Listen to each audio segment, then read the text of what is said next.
Good afternoon, Jeffrey. Thank you, everybody, for taking the time. We'll get started here with some opening remarks, and then we'll open it up for questions, and we'll start with Zach Berman. Okay, thank you all. I know it's probably been a long day for some, but thank you all for coming on this virtual press conference. This is kind of new for me to make a big decision and have to describe it virtually, but that's kind of where we're at. Today's there aren't many tougher days for I think an owner of a team or CEO of a business than to have to make a very, very tough decision involving somebody you care personally a lot about. I've known Doug and his family for over 20 years. It's rare to have somebody as your quarterback, as your assistant coach from the ground up, and as a coordinator, and then as a head coach of your team, and having all the success that we've had together. And he's a close friend. He's a family friend, and Doug is family to me. What can I say? So it's even harder to make the tough decision with somebody like that and that relationship, but it goes with the territory. And if you want to be a leader and make the tough decisions, sometimes you just have to look towards the future, try to evaluate things in an as unemotional a path as possible, and a process as possible, and arrive at a decision that might make you very uncomfortable, but that you feel, honestly, my first allegiance is what will be best for the Philadelphia Eagles and our fans for the next 3, 4, 5 years. It's not based on, does someone deserve to hold their job or deserve to get fired? That's a different bar. Very few people probably after success deserve to lose their job. This is much more about the evaluation of whether the Eagles moving forward, our best option is to have a new coach. And that's really, really what it's about.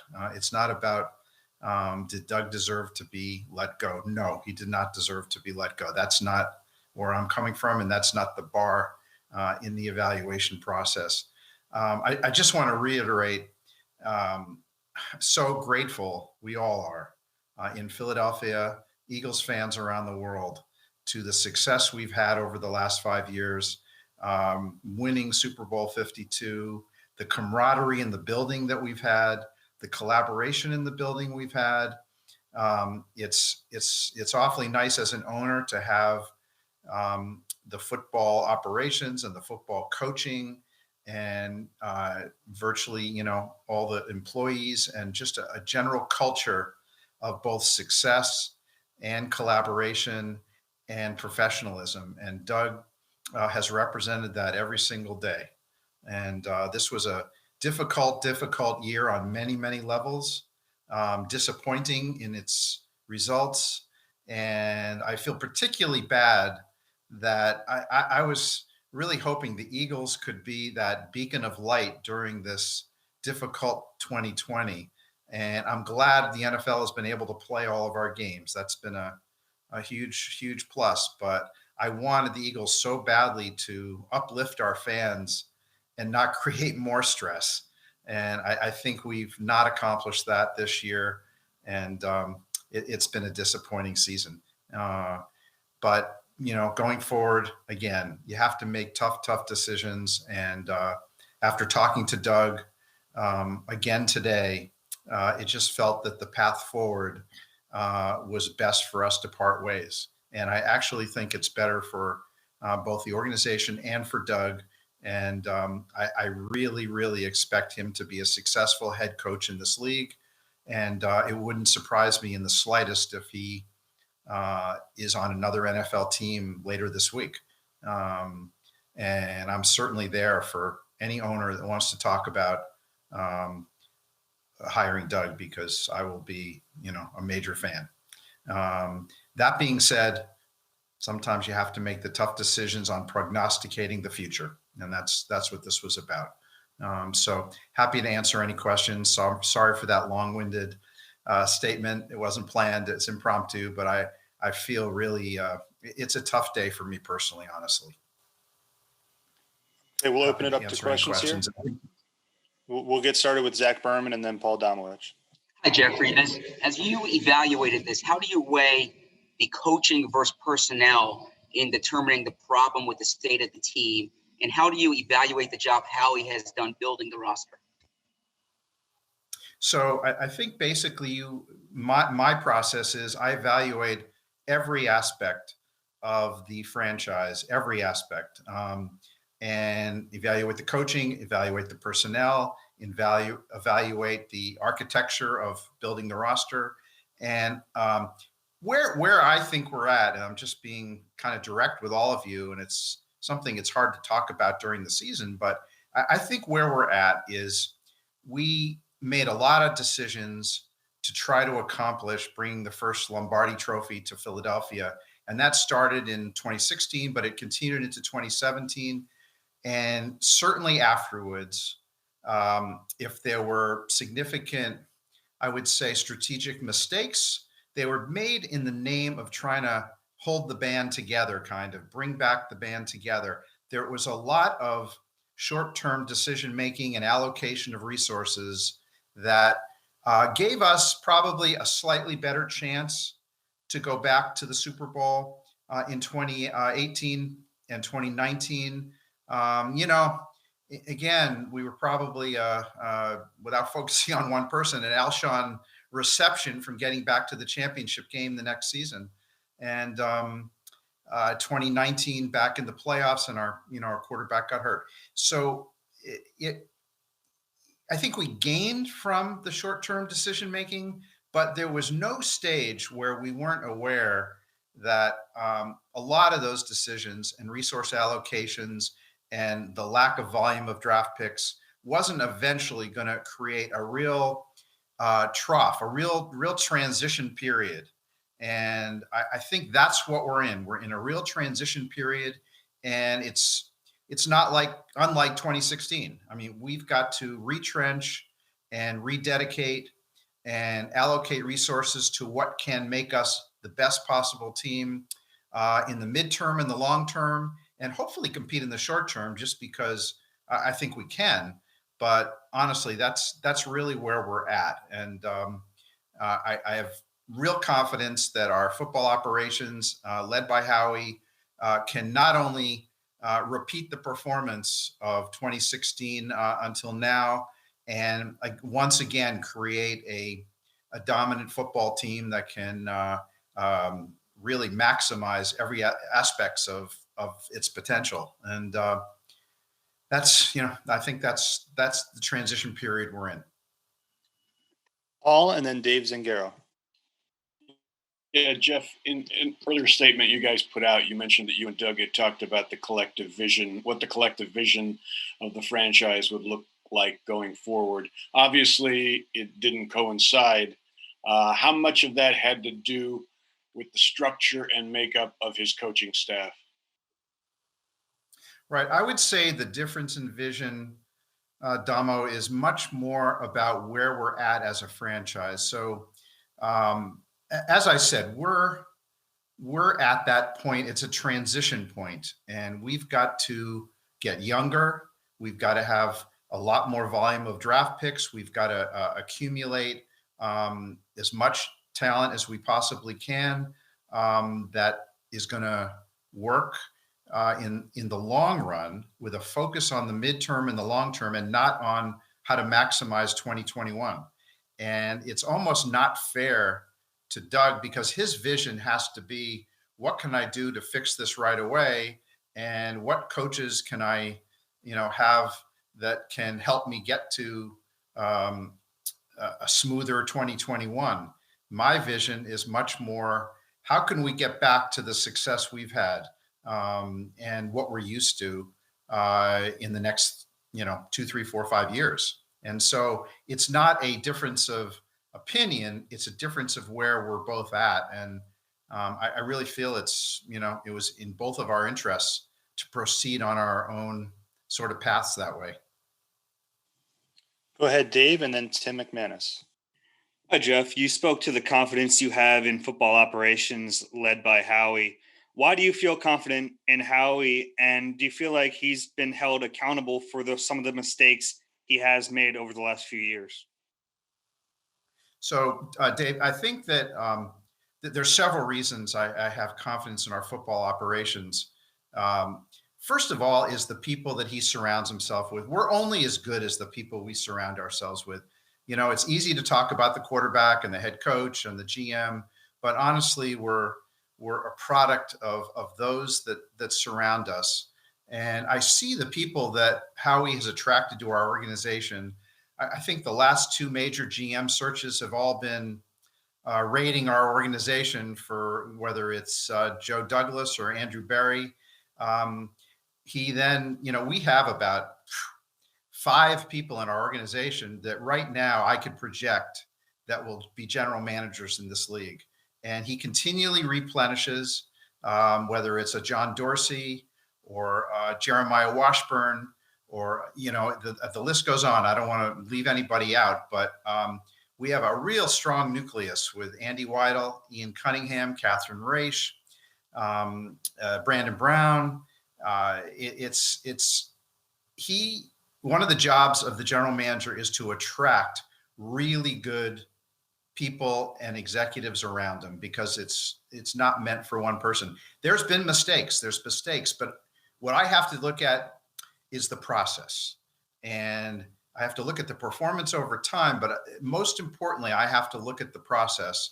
And if we are not identifying the best players leading up to a selection in the draft, then that's a problem. If we are identifying the best players, but they get taken 2, 3, 4, 5 picks ahead of us, that's also part of the evaluation. That's part of understanding the process, understanding the details.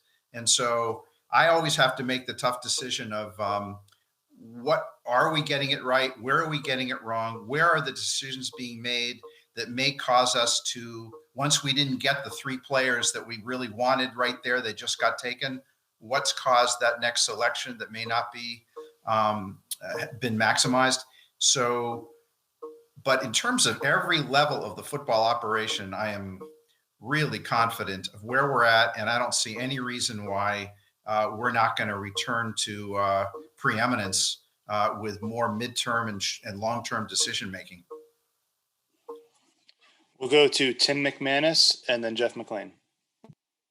Jeffrey, how much of this decision is tied to the regression of Carson Wentz this year and his relationship with Doug? And will Wentz be on the roster in 2021? Right. So this kind of decision has probably multiple variables, but it's not based on a quarterback or a particular position group. Certainly, you have to look at the regression of our offense. This is a league that scored the most points ever in 2020. It's a league that started to not call offensive holding penalties and offensive pass interference penalties, and yet we were obviously, I think, 31st in offense. So I look more at the whole picture. It's not about a particular player or a particular group, and and that's true for going forward. I mean, I think you all know me. I put a heavy emphasis on wanting to have an elite offense, and I feel like defense has variations throughout the year, but if you want to be a dominant team, you need to be a top offensive unit. And I didn't see, it's hard for me to project that at the moment. And therefore, but it's multiple variable. I don't want you to think that there's, one possible explanation for a change in head coach. It's way far more complex than that. And the second part of that, Jeffrey, is will Wentz be back on the roster in 2021? So Carson, first of all, I don't think any owner should decide that. I mean, that's not at all. Carson, to us, to me, and to, I think, virtually everybody in our organization, is a quarterback that his first 4 years was in many ways elite and comparable to some of the great quarterbacks first 4 years in the league. Fifth year, obviously not satisfactory for whatever reasons. There's probably multiple reasons for that. So I think the way I look at it is we have an asset and we have a talent. He's a great guy. He wants nothing but to win big and win Lombardi trophies for Philadelphia. This guy is tireless. He has heart in the right place. He's really dedicated off season, on season. He's just what you want. And it behooves us as a team with a new coach, new coaching staff, to be able to really get him back to that elite progression where he was capable of. And at the same time, understand that there have been many quarterbacks in their fourth and fifth year. If you trace this, you can come up with many, many quarterbacks that have, a single year where it's just, whoa, the touchdown to interception ratio is not what you want. And we're talking some great ones like Peyton and Ben and guys like that. So I take a sort of a more, probably a longer view of this was not the best season for our offense. It was a poor season. And we also had a poor season from Carson in terms of what he's been able to show in the past. Very fixable. And I fully expect him to realize his potential. Jeff, and then Les Bowen. Jeff, how do you view your role in the regression of the team, particularly this last season? And do you feel like you've gotten too involved in football decisions?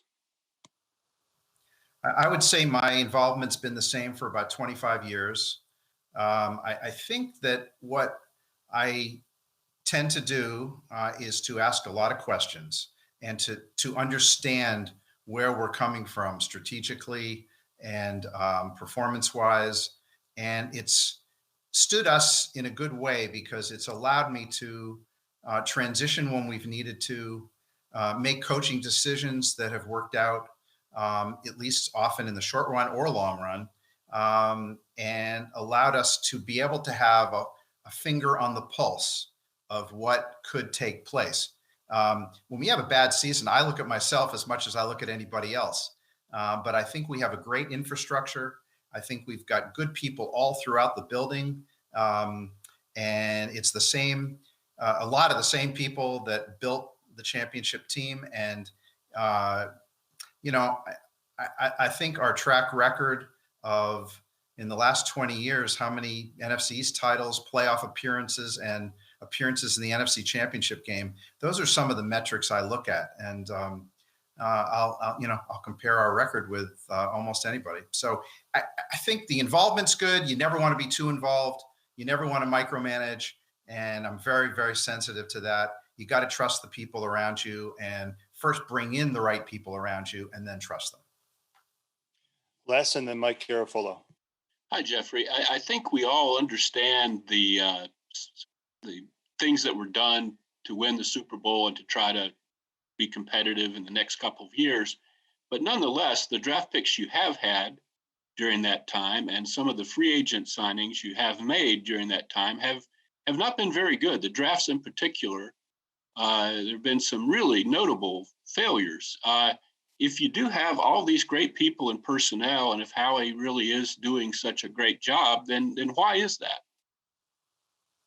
I think you really got to look at the big picture of, have you analyzed every single draft pick and street free agent and everybody? Have you compared it to other teams? Have you ever compared it to every other, other successful teams? And do they have 2-3 year drop-offs with less volume?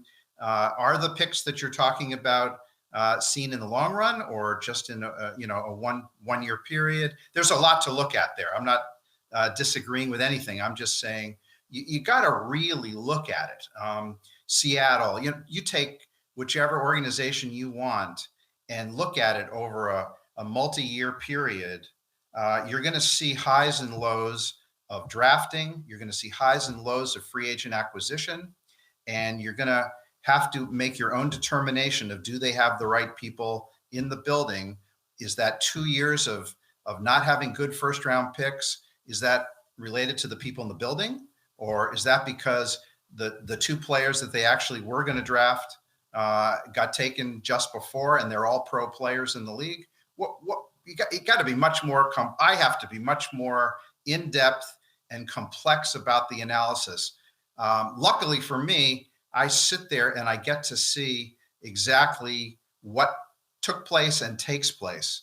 And maybe someday I'll write a book about it, but you can't really talk publicly about what could have been and all that. There were mistakes made, and they have to be improved, corrected, and I expect us to have that success. We've certainly had the success on the field. It has to be in every aspect of the organization. I'm not somebody who's very satisfied. My personality is, even when we're winning, we can do a lot better. My message to Jim Schwartz after we won the Super Bowl was, wow, that was not a good defensive performance. So it's like in that game, it was great against the Vikes and the Falcons. But again, my personality is I want to win badly. I want to win more Lombardis for Philadelphia and our fans. We got the greatest fans around, and I will do everything possible. And if it means making any change necessary, I will. Thank you. Mike, and then Howard Eskin. Jeffrey, did week 17 in the Washington game factor into this at all? And did you have any input on how the quarterback situation was handled? How do you think it was handled? No, it had nothing to do with it whatsoever. I heard that Doug wanted to give Nate some time. Nate Sudfeld, and I understand the circumstances, but Nate, I think he holds the record for his debut in the NFL against Dallas for the best completion percentage. He was awesome. What was it? 19 out of 22, unstoppable. He was our backup in the Super Bowl because we had so much confidence in Nate. We talked about we're gonna advance far here, we hope, and who's going to be there if Nick gets injured. And we had a lot of confidence in Nate. He's at practice. I'm at practice a lot. Our coaches know much more than I do. Throws the best long ball on the roster. And I think what happened was he, if you remember, broke his wrist in the preseason a year ago. Our plan was to give Nate a lot of playing time in that preseason.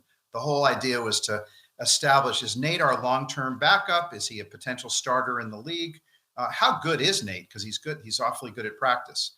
And then we tendered him a second round exclusive rights designation worth millions of dollars. And therefore, it just showed where we thought he was, both as a quarterback and as a teammate. And so what happened this year, the preseason got wiped out. So there was no chance to use him this year either. So Doug had said, we're going to use as many young players as we could. Jalen, had the injury in the Dallas game in the second quarter. He, of course, wants to play, but, significant hamstring. And I think Doug just wanted to give Nate a chance. He deserved it. He's been part of our Super Bowl winning team. He contributed to the scout team. He contributed so much. And I think it was just with good intentions. The circumstances weren't the best. Maybe the communication wasn't the best, but we would have loved to have eliminated the Redskins, or Washington, I should say. Go ahead, Howard, and then Ruben Frank. Jeffrey, going back to early in this Zoom conference, you talked about the difference in vision, but I don't know that I really heard a specific reason of the differences in the vision between you and Doug Pederson. And was that difference in vision? And I don't think you really addressed, and I think Paul asked a question about coaches. What were the differences in vision, which I didn't really hear, and were there differences in vision with the coaches? So Howard, I'd really rather not publicly talk about the details, but I think it's fair to say that I saw this as a retooling of the team in a way in which I thought we needed to make a lot of midterm, long-term decisions.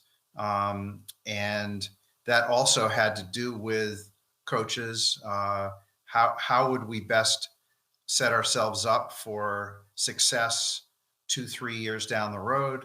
And, I'd rather not publicly talk about any specific coaches or anything like that, except to say that we, probably saw things a little differently. But it was much more about what I was trying to get across is it's much more about where we are as a franchise heading into a retooling and a real transition period versus trying to support a coach, trying to attract potentially other coaches, a defensive coordinator, or retain people on the staff in that role, knowing that you might not have the success that you want in that transition right away. And therefore, you don't want to put Doug in that position. And therefore, I thought it was best for him and best for us, that we part ways. But it's just sort of the root of where we're at the moment. Ruben and then Sheil Kapadia. Hi, Jeff. Following up on that, though, doesn't every NFL team or every sports team constantly weigh, the short term and the long term? Isn't that kind of a part of what every team is trying to do? Let's try to win for the long term, but we also have to win now. And why was that gap not, surmountable? Why couldn't you, find common ground there? Right. I thought you were asking a different question. Like, why did we, I would say we changed our balance as a franchise between short, mid, and long term. The way we've created the success and been able to, have the success we've had has been thinking mainly in the midterm and long term and making unpopular short-term decisions at times. And we got away from that, understandably, because when you've competed to win a Super Bowl and you want to retain emotionally and physically the people that helped bring us all there. And if you remember, there were a lot of people injured that year, and we very much wanted to bring them all back to be able to participate the following year in trying to win another one. And so if you look at the final, I do this because I like to study this stuff. It informs me. If you look at the final 4 teams from the year we won the Super Bowl, they're all going through the exact same thing. If you look at Atlanta the year before, and you can call them they weren't in the final 4, but they were in the final 2 the year before. And then we played them obviously in our Super Bowl year. It's where they are. If you look at the history of the final groupings, unless you have a Hall of Fame quarterback that can sustain it, teams tend to go for patching up. They tend to change their balance. It's not what made us successful. And I don't regret it because I really was hoping we could pull off another one. And I owed it to the players that brought us one to be able to lean in that direction. So while your question is a good one, we haven't had that balance. We've much more erred towards giving up a draft pick for an immediate infusion at a position, or drafting for a specific position because we thought it was our biggest weakness, or a trait that we thought was our biggest weakness. I don't regret any of that, but I know where we're at. And I think that Doug also knows where we're at, but I think in his natural coaching instinct, it's to literally do everything possible to maximize 2021 so that we're not in this position of questioning his job going forward. And so that's probably as simply as I can say it. Sheil and then Mike K. Hey, Jeffrey, when you look at sort of the way the league is trending, what you mentioned with offense, and then kind of combining that with where the roster is and retooling a period of transition, what qualities are you looking for in the next head coach here as you begin the hiring search? And also who will be working with you to kind of lead that search? So I think multiple people will be working with me to lead this. I'll be leading the search. I always do. We'll have for sure Don Smolensky, Howie, keep personnel people involved in this. It'll be a multiple people involved in it, but and we have relationships with different people to get information about any candidate that we probably want to look into So it's a multi-pronged process. In terms of the characteristics, I'd rather not specify, but I can tell you that no matter who we have, it needs to be a leader of coaches, a leader of players, and someone who represents the organization in a great leadership way. And we had a lot of that with Doug. So it's going to be leadership is an important characteristic. You brought up offense. I think there's a couple of ways to skin that cat. You can hire, somebody really steeped in offense, or you've seen great offenses coached by head coaches that are coming from the defensive side.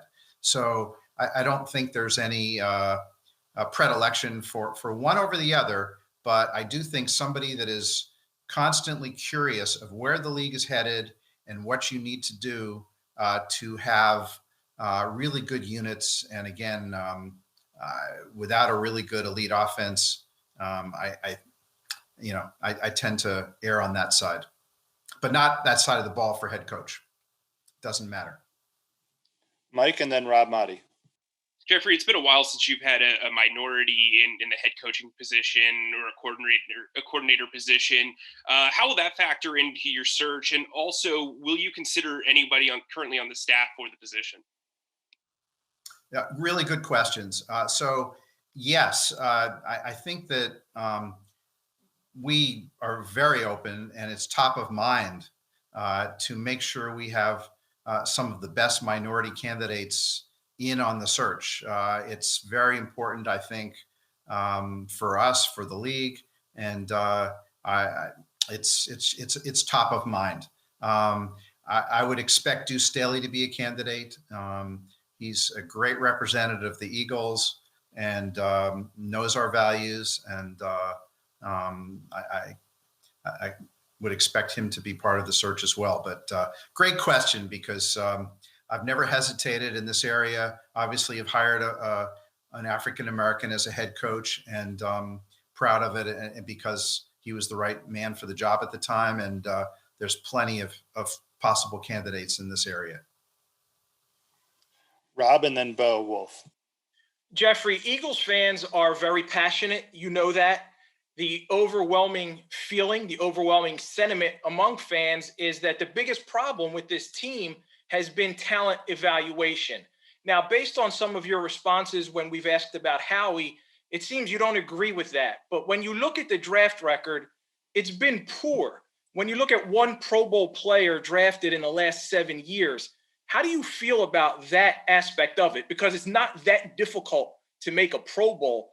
And how do you justify not making changes in terms of talent evaluation? Or are you considering making changes and maybe giving someone like John Dorsey more say, or someone else in the building more say when it comes to the draft? So I think the best way to look at it is you got to look at every aspect of drafting and talent acquisition. And if you're making short-term decisions, or you have a veteran team, or you're specifically focusing on one position or things like that, or a lower volume of picks, there's no reason to not look forward in having excellent success in this area. We've over the last 10, 15 years had a lot of success winning divisions, being in NFC championship games. I think one fourth of the time I've been owner in the last 20 years, we've appeared in an NFC championship game. That's hard to do without really good talent. And so I would say that, yeah, we can do better in every single aspect. And I'm as critical as any fan, trust me, as critical as any fan, and look at it in a very complex way. And it's a data-driven way. It's looking at what could have been, what should have been. And but I will match our performance against most any organization, and know that it's because of really good talent on the roster. So there's other ways of looking at it. But when you have a veteran roster, you're going to have many fewer starters coming from the draft and elsewhere. But listen, your words are not unheard. They're heard by me. And I feel like we've got an excellent football operations area. And I would look forward to us having real success as we retool through talent acquisition and through coaching. And the second part of that, as far as John Dorsey or someone else, would you consider that, or is that something that's not in the equation right now? No, I think that, listen, all the people we have, whether it's Andy Weidel, John Dorsey, Brandon Brown, all those guys, very, very capable guys. Jeremiah Washburn, these are all very, very capable people. So the more, I think they'll be very included. It's a very collaborative process. And, that I'm very pleased we have excellent people in that operation. We'll wrap it up here with Bo. Hey, Jeffrey, how much work were you able to do on potential candidates over the past week or so as you were weighing this Doug decision, and then comparing, this opening to the other openings on the market where they might have a better quarterback situation or more cap space or more young talent or right or wrong, less of a perceived clash with the front office potentially? What is the selling point for this job as compared to the others? Yeah, great question. I first of all, I think it would be a very, very attractive job, because if I'm a coach, the first thing I want to know is you're going to have as much resources as possible to create a successful team. Are the facilities good? What's the organization's track record over the last 10, 20 years? Are they a team that rarely makes the playoffs? Are they a team that's satisfied just to occasionally make the playoffs? How many division titles do they have? Do they ever get as far in the playoffs the way they build their roster? Or is it just one and done? Or do they get to championship games and Super Bowls and things like that? That's what I'm looking for. Cap room is a one-year phenomenon in this league. Anybody who really understands the cap knows that you can transition away from a difficult cap situation in about 12 months. And so anyone who has that short-term thinking in terms of cap utilization probably wouldn't be the right coach for that. On the quarterback situation, we've got two really interesting assets. So they're both young, they're both hungry, they're terrific people, very different and terrific people. A coach is going to have options. A coach is going to have an ability to fix what he feels is necessary in our offense, and have a potential star in Carson and a potential star in Jalen. And that gives us an asset also, so that if we, end up deciding on one someday, the other is a really good asset. So the best fan base in America, there's other great fan bases, but this community really, really cares about their team, the culture of the team and how competitive they are. And they want to win divisions. They want to win and get to championship games and further. So I just can't. Is the owner committed? Is the culture positive? Are there good people all over the franchise in terms of operations, business-wise? It's all very, very, very positive. So I don't look at the opportunity on a short-term basis like, oh, is that quarterback better than that quarterback? Or do they have more cap room than that team? Or things like that. To me, that is a very, very false way of looking at opportunity in this league. And if I were advising a coach, I would say, you want to win, and you want to win big, and you want to have a fan base that's there for you no matter what. Philly is the best possible place. It's the best to own a team, and it's the best to coach a team. And yeah, tough at times. I love that. I absolutely love that. And there's a lot of places in America and the NFL where it's very different.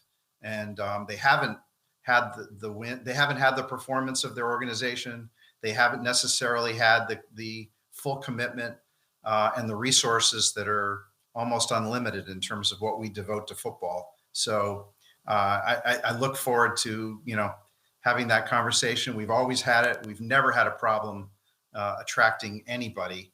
And I think we've got a lot of really great positives, as does Philadelphia as a city. Love the city.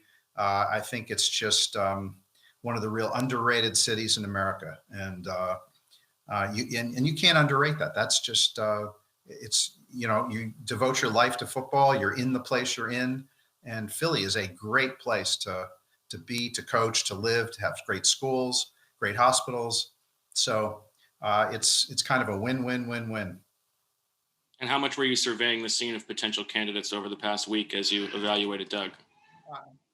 Right. So I think we always do that. I know I always do that. I'm kind of always watching every game and see what I can learn about whether it's offensive schemes, defensive schemes, coaches, people think outside the box. You're always kind of looking. We've always, basically do ongoing research no matter what. When we were winning the Super Bowl, you do ongoing research on, because you may lose people.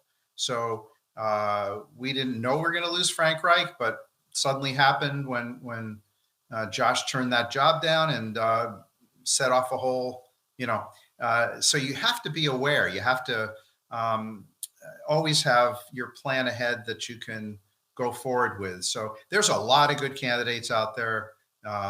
We'll think both inside the box, outside the box. I just want to say there'll be no rush here. This notion of an NFL team making a very important decision for itself and its fan base and rushing to a decision is unlike any in business. And I just don't think that's warranted. If we find a head coach soon or it's early February, it's totally great. If we're the last team picking a head coach, that's great too, because then you have all the opportunity in the world. There's no rush. There's no pressure. There's nothing that should drive you from a decision based on just rational thought and careful analysis and getting to know the person as best you can. Thank you, Jeffrey. Thank you, everybody.